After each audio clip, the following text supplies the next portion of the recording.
Hi, this is James. Welcome to Slaying Sober, where we tell stories of addiction, recovery, and hope. Wherever you are in your sober journey, know that you do not stand alone. Today, I'm talking with Jared. Jared grew up a surfy, metalhead muso and footy player. Alcohol was a big part of the culture. It started as weekend fun with the boys. It ended in blackouts, fights, broken relationships, and a pile of fines and shame. 9 years ago, after one more massive bender and another relationship blowout, Jared put down the drink. He owned his behaviour, he asked for help, and he hasn't picked up since. In this episode, Jared talks about white-knuckling his early recovery and his stubborn path to staying clean. He shares how his views on 12-step fellowships changed and showed him a better way to live.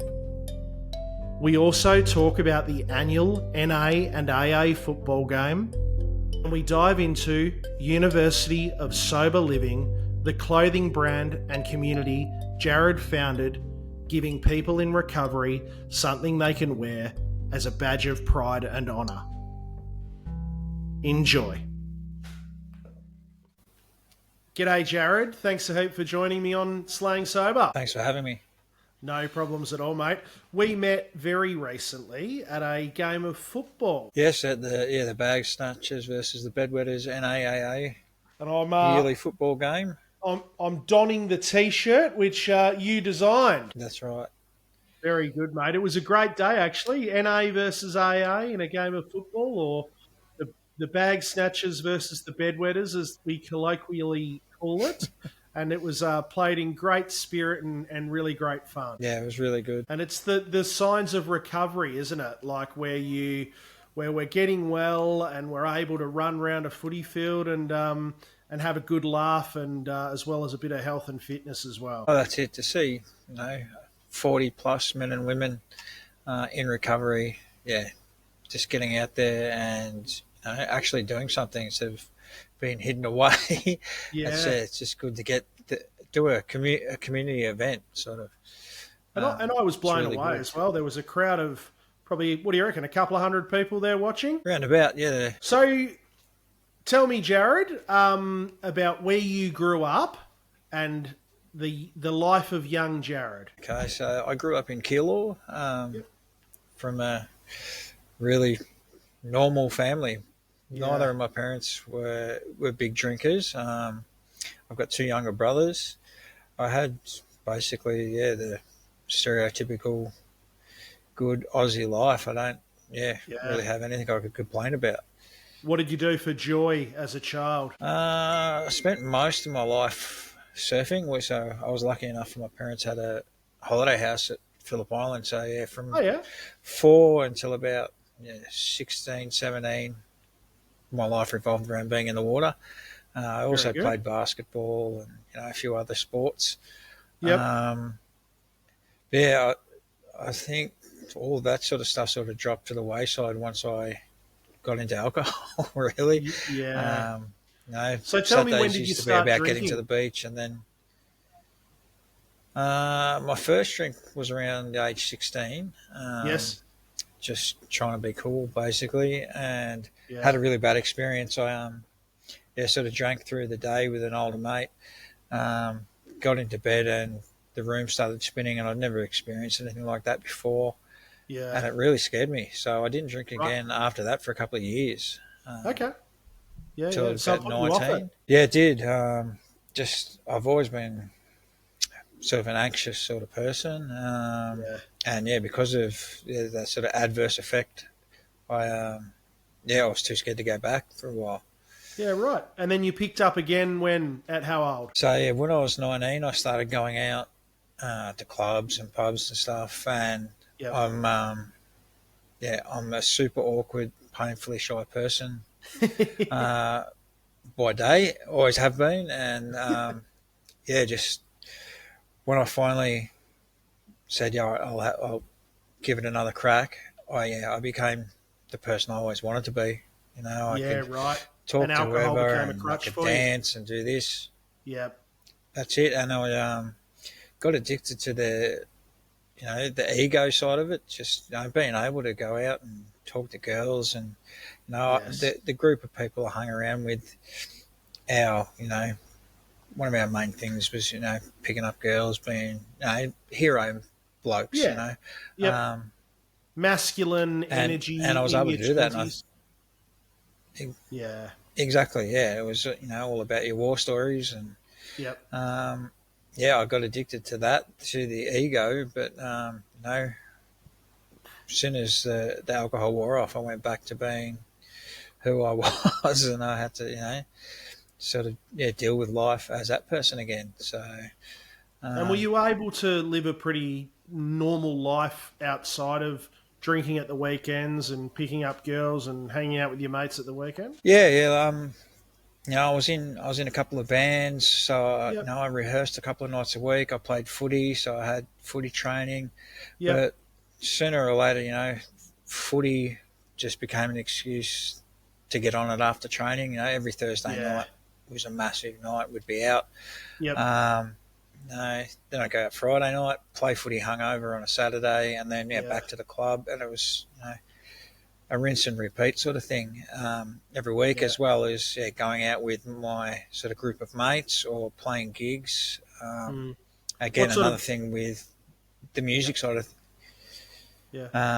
Yeah. with the music side of things, because I was so shy, I had to drink to be able to get on stage. So Yeah. What sort of um, music did you play?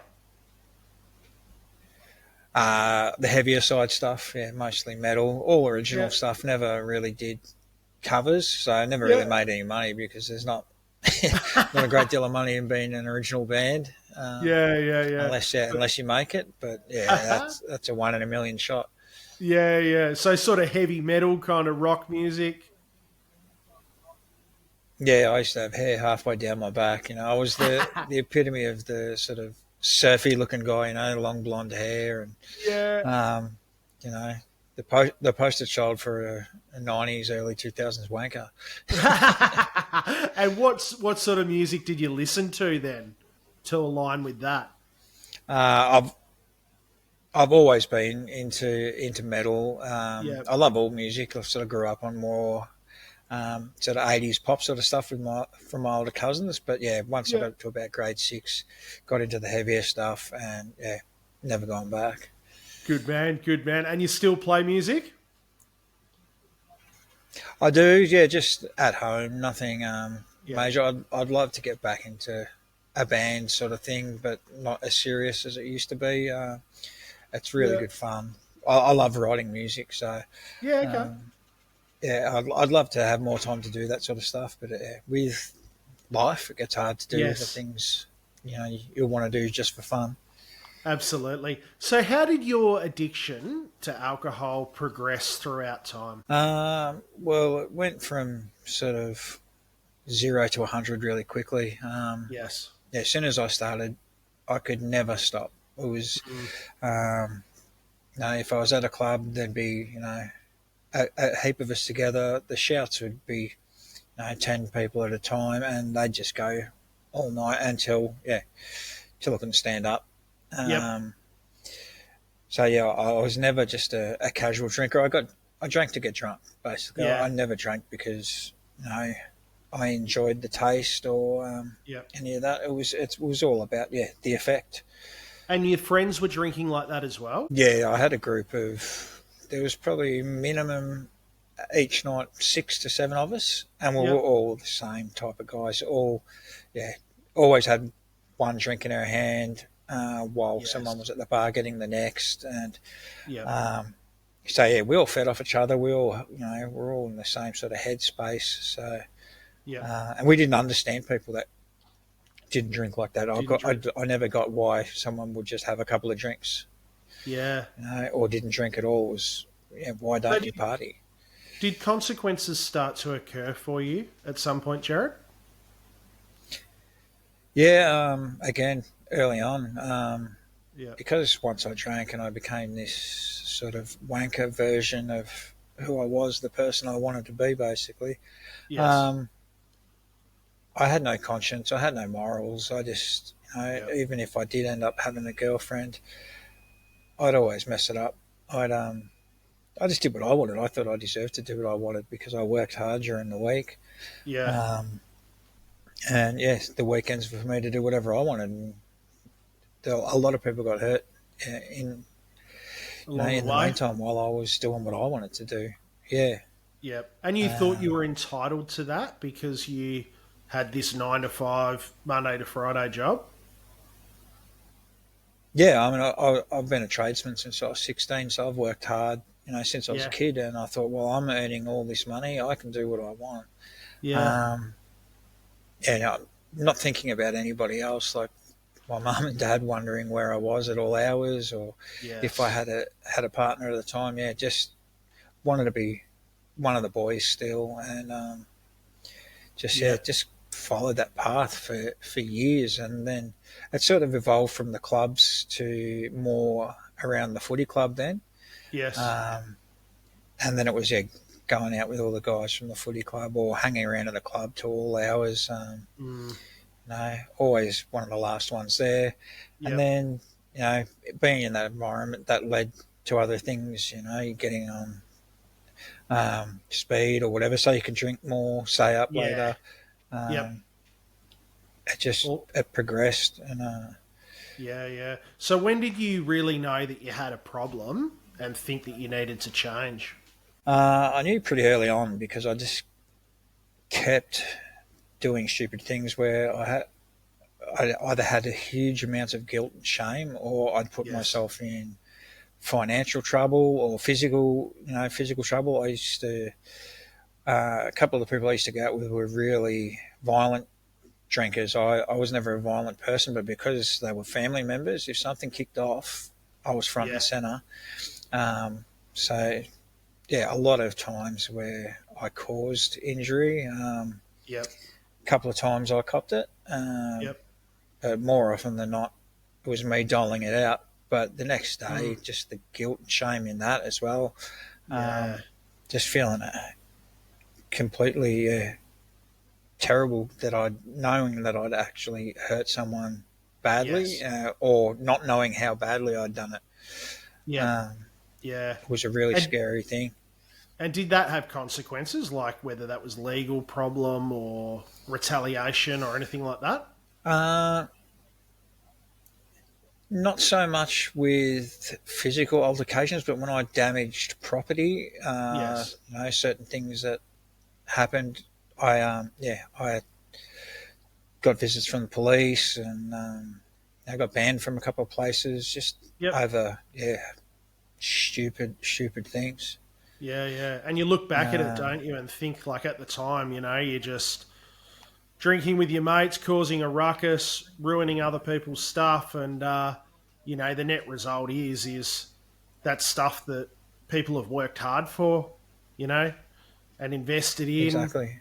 Yeah, that's special and for them. yeah. It just become sort of part and parcel of it because you're so Yeah, far off your head. It's like, well, I can do whatever I want.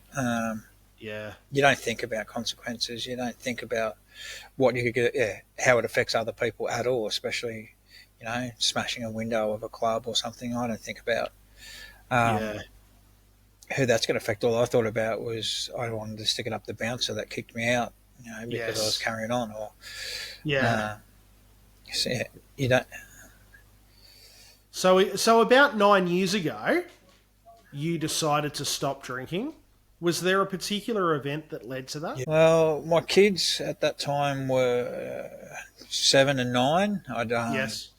split up from with their mum when Yep. my daughter was about 1.5, and that was Okay. due to drinking and It cheating. was And or it wasn't? no, it was, it all Yeah. came, everything came back down to alcohol.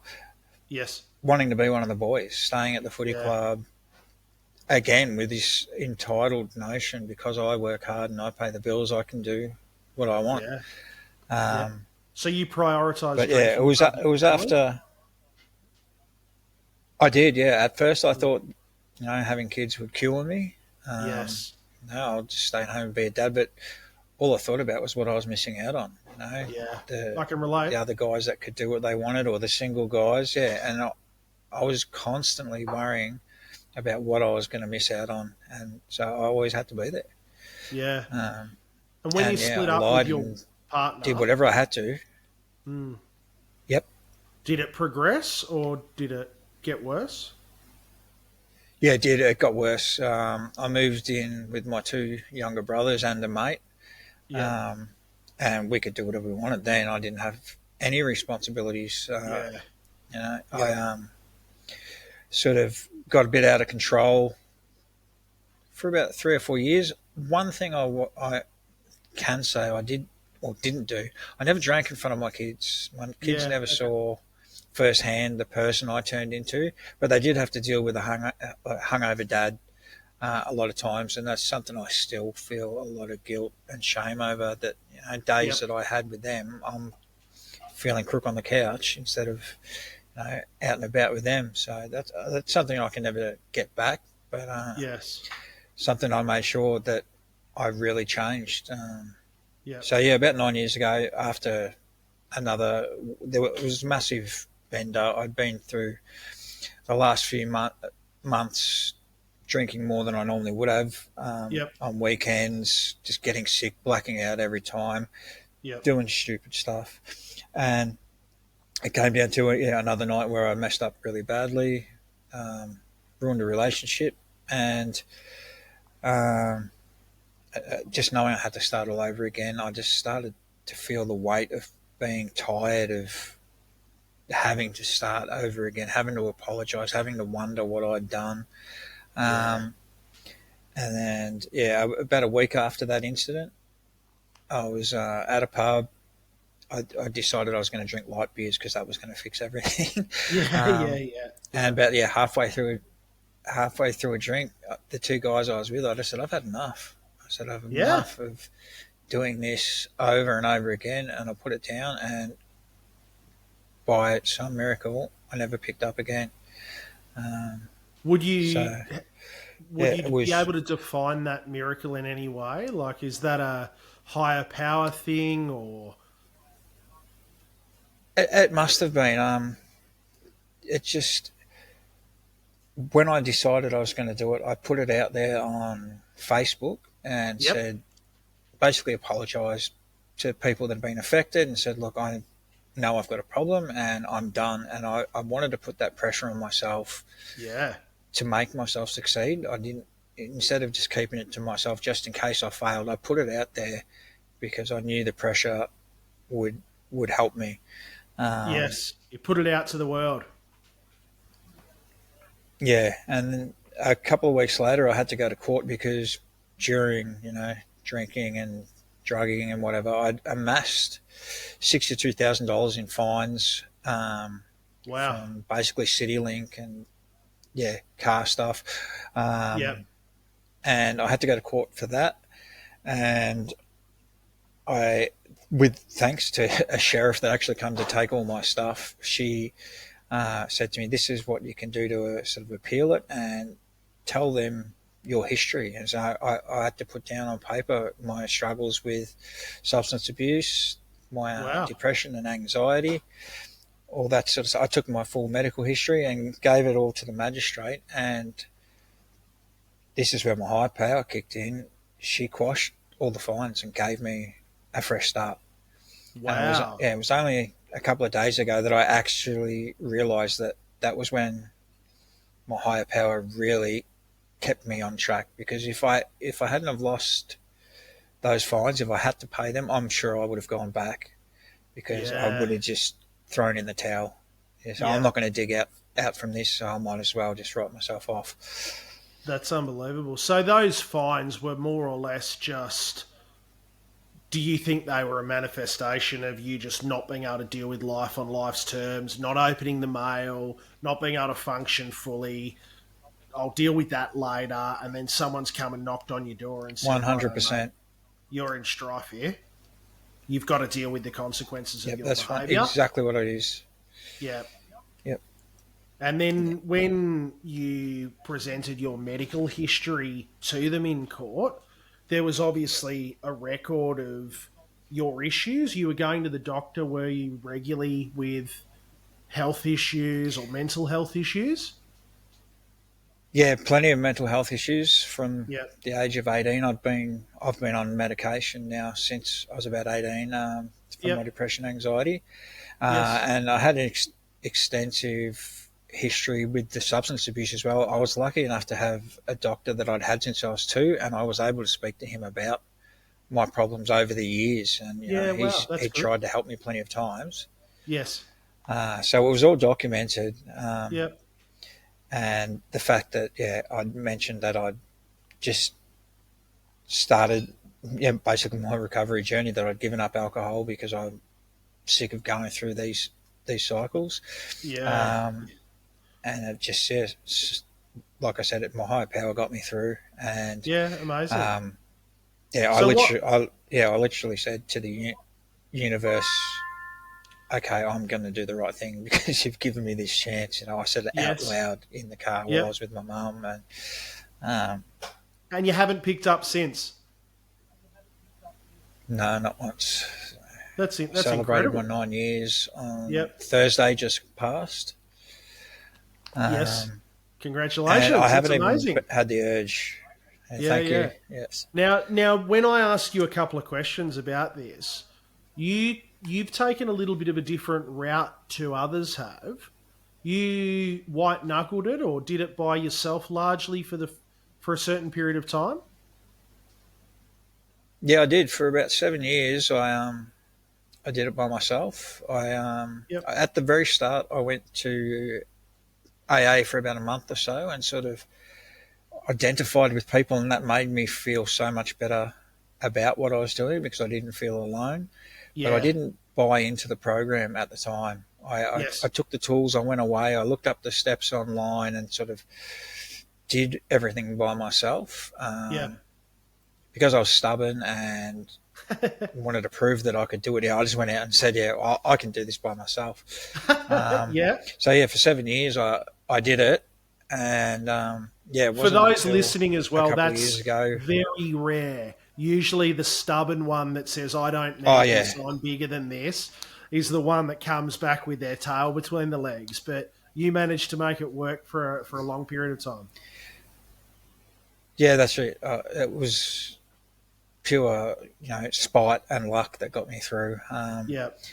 And then entering the rooms again a couple of years ago, just Yeah. as a support person for my partner, Yes. I still had the ego. I still had the belief that the rooms were just for people too dumb to do it themselves. This is how Yeah. deluded I was. Yeah. I thought because I could do it myself, everyone should be able to do it. Yeah. If you've got a good enough reason, you should be able to do it. All the things that I look at now, and I go, how could you even think that? Yeah. Yeah. Um, and yeah, What did once you think I about sort of when you walked into those rooms, Jared, and you were, what we might call a dry drunk, and you had this ego and you had these resentments and whatnot? Did you look around the room at other more sober members, and what did you think of them?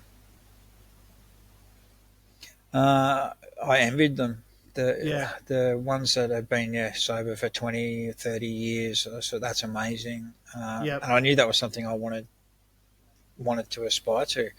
And Could from you listening tell to the them and difference the other between people in the yourself and program, them? at the start, definitely, Yeah. yeah. I had my head up my ass. So I still thought I thought I was better than everyone in the rooms to begin with because I did it myself. I listened to them all Yes. telling their stories about how the rooms did this, the rooms did that, Yep. and I thought I was better than them, and Mm. I was And what so did you learn wrong. when you went back? Just how much I needed the community of the Yeah. rooms, Yes. and then finding a sponsor and doing the steps and Yeah. being Yeah. humbled by the rooms. The rooms, they showed me how wrong I was, and I was more than willing to admit and accept that, Yes. and take it on board properly. Yeah. So what have the Uh, 12 steps given you? a whole new life. Yes. They've made me a much calmer, understanding a better person. I mean, when I quit drinking, I became a better person by default because I removed the poisons, basically all the things that made me a horrible person.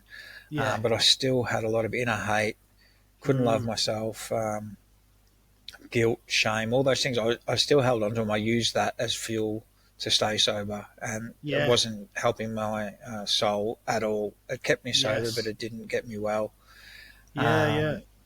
And just listening to everybody else, and then going through the steps, it showed me the better way to live life. The 12 steps are a way to live life, not just get sober. Yeah.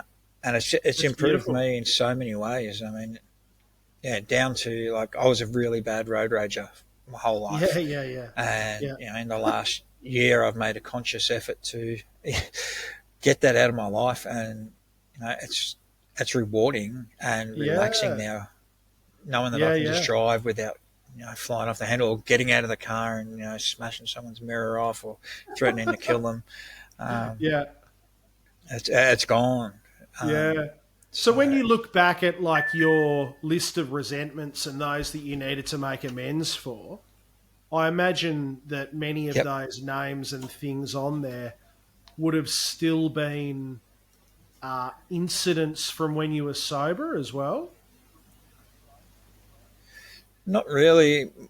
Well, when I said like I went through the steps by myself, I did apologise to a lot of people before I got into the rooms. That was just something that I'd read that you should do.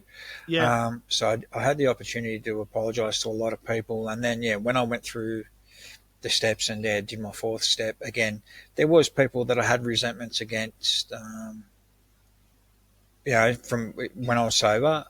Yes. But I didn't have a heap to apologise for once I became sober because it just changed my life ridiculously because I became honest, I became reliable, all the things that I wasn't, that I washed away with alcohol. I became a good person. Yes. Yeah. And now you're a good person outwardly, but then you've done the 12 steps and you think that inwardly you're a much better person, you're more at peace? Oh, definitely. Yeah. I mean, my partner was the first one that said to me, you need to be able to love yourself if we're to work as a couple, because I still hated myself. And so she sort of got me on that path, and then through the rooms it's evolved to a point where I love who I am. I just want to help people. That's what it all comes down to now. I think what you were saying there as well, like that ability to love yourself, towards the end of my active addiction, I had absolutely no love for myself. I had exactly very little hope, and it was no wonder that my family didn't feel loved, because how was I supposed to give them love when I just had no love for myself, and any feeling that I had was at the bottom of a can, like everything just leveled out and I didn't have any feelings, So to learn compassion for oneself and then love for other people, and then through service, love for other people, was something that I learned really early on in my time in the rooms myself. Yeah, that's one of the hardest things, I think, is forgiving yourself. Especially when you don't know how sick you are while you're sick. It's not until you get in the rooms and you see the other people and you realise how a lot of it was sort of out of your hands. And when that helps a lot, knowing that you've got a disease, that there's things that it's not all your choice, and that made me feel a lot better. And that's probably when I started to heal, just knowing that it wasn't all me. Absolutely. That's really beautiful. Thanks for sharing that. Now, you're obviously big on community, and one of those things is an organisation or that you founded, the University of Sober Living. Yes, that's right. Talk to me about that. Okay, so it started off. You can see my logo here. It's started off as a clothes brand, Yep. just to give people in recovery a sense of pride, identity, about being proud of being in recovery, because the stigma around being an addict or an alcoholic, most people treat you like you're a horrible person, and you start to believe it. And even in recovery, you still have that shame that you were an addict or an alcoholic. So you keep it quiet. But I wear it like a badge of honor. I love being out with the boys and someone offers me a drink and saying, "Sorry, mate, I don't drink." Yes. That makes me feel good every time I get to say it. So we started the clothes brand, just to spread awareness and to build a community. Yes. We want, we have a website where people can reach out for help. Great. We want to build a community outside of the rooms where, like I said, raises awareness for other people, for that person that's thinking, should I stop? Am I going to be the outcast of my group because I don't drink? Because a lot of us feel like that when we first stop, because all our mates can still drink and they can, it's carry the on. Stigma around addiction. Definitely, yeah. And I love it as well because as part of a 12-step program, there is that level of anonymity and also the restrictions against promotion of those 12 steps of recovery. Whereas what you've created is a beautiful way for you to either subtly or loudly wear your sobriety on your being. I identify as a proud, sober man, and I am happy to make myself vulnerable, and I'm happy to have the conversation. And I've only been sober for a couple of years, but I have people that reach out to me left, right and centre asking me for advice, whether that's from the footy club. And that's what it's all about. The gym, the social circle, whatever it might be. And it helps me deeply with my sobriety. If I can sit here and have a podcast where I'm telling my story and telling other stories, if we can help one other person, Jared, from this conversation today, or you walk past someone in the shops with your shirt on and they go, well, that guy's done it, maybe I can do it too. It makes it all worthwhile, doesn't it? That's it, and that's what it's all about. Because we suffered for so long. Quotes. That's it, that recover loudly so other people don't die in silence, and that's why I'm loud and proud about being sober. It's about getting as many people in as you can, because and like you said, if it saves one person, that's amazing. You only have to change one person's life. Yeah, absolutely. And that's why we do what we do. My partner and I, she offers support services and that sort of stuff. She's trained in all that, and that's why we have in recovery we can reach out herself? on our website. Yes, she is. Yep. She's doing really well. Right. Yeah, she suffered from carer burnout because my stepdaughter is severely disabled. So, my partner's had to deal with being a special needs mum for 13 years, and just lack of self-care and the life she's had to live. She ended up in rehab, and now she's building a business to support other mums in the same sort of position, to save them from ending up where she did. So, and she's building as a household at the moment, we're pretty. Again, that's it. That's sort of what we're about as a household at the moment, is helping who we can, giving back where we can, because we've been given the opportunity to have these amazing lives now. Because and then of course we made it to the rooms. Yeah, and the opposite of addiction is connection. Yes, definitely. And you're still involved in football clubs now, Jared? Yeah, I still play. I switched over from normal seniors footy to Super Rules football this year, mid-season. Yep. I went to Essendon Super Rules over 35s, and we won Very good. the flag a few weeks ago. Good man. There's a few other guys in my club that are in recovery in the rooms. Yeah, okay. One of the guys that organised the game last week, he's from my footy club. Yeah, fantastic. So that's amazing to see in a footy club. Yeah, a few sober guys. It's usually 1 in a million. Yeah, I think as well. Like I'm involved in a Super Rules club myself as well, and being over 35s, there's guys there that have got health issues. There's guys that have got addiction issues. There are guys that are going through divorces. That's children are starting to deal with substance and alcohol at the first time. Yeah. So there's always people that are keen to bend the ear of someone that's had a bit of lived experience in this space as well, right? Yeah, that's right. Yeah.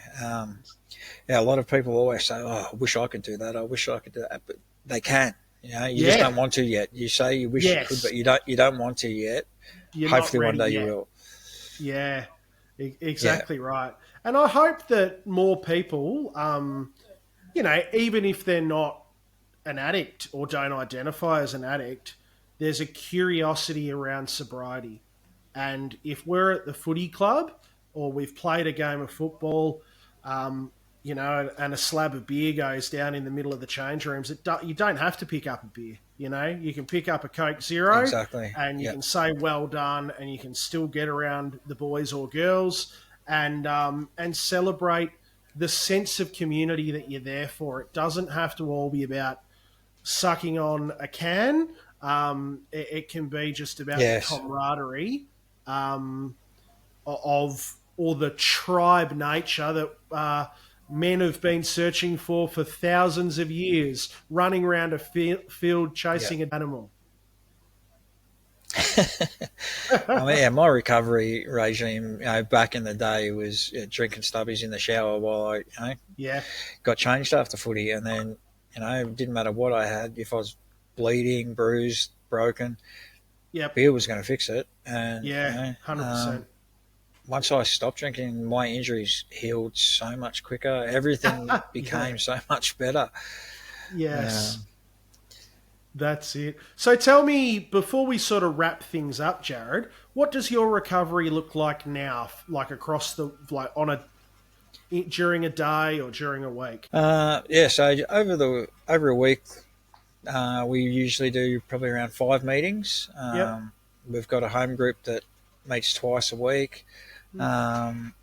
So we attend both fellowships. So we've got an AA home group that's Monday, Fridays, and then an NA home group that's Wednesdays, and we do a Saturday and Sunday usually. Fantastic. And it just keeps us on track. And it doesn't matter how long you've been going for, you still need every meeting, because every new person you meet, or every older member you get to listen to, it just keeps you in line. It makes you happy. I can walk in there feeling absolutely defeated, shitty, whatever you want. I always leave a meeting feeling happy, feeling refreshed. It's like spiritual fitness, isn't it? It is. And if you're an elite I don't always remember to pray. You need to train 5 or 6 times a week. If you're elite at recovery, it's probably the amount of times as well. Exactly. Yeah. Exactly. And it's. But the community is the main thing for me. I've got so many good friends from the rooms, and everyone you meet is on your wavelength. It's so easy to have a good night, because everybody understands you. You understand them. Nobody's after anything from you except for you to be happy. Yeah. And that's a wonderful thing. Absolutely. Look, thanks so much for your time, Jared. I would encourage all of our listeners to jump onto University of Sober Living on Instagram and on your website as well. You've got some great merch on there. Like my T-shirt, and I'll be hitting you up for some Slaying Sober merch as well, mate, for sure. Yeah, definitely, not a problem. Good on you, Jared. Look, thanks for sharing your story, and I'm sure you'll help many people with spreading your message of hope and recovery. Thanks for giving me the opportunity. Cheers, mate. Have a great day. Lovely to see you. Bye, mate. Thanks, mate. Thanks for joining us today on Slaying Sober. If you're sober curious, in addiction, or know someone who could benefit from listening, please share this episode with them. Jump over to Instagram and say g'day at Slaying Sober Pod and follow us on Spotify to hear the latest episodes come out. Until then, keep slaying sober.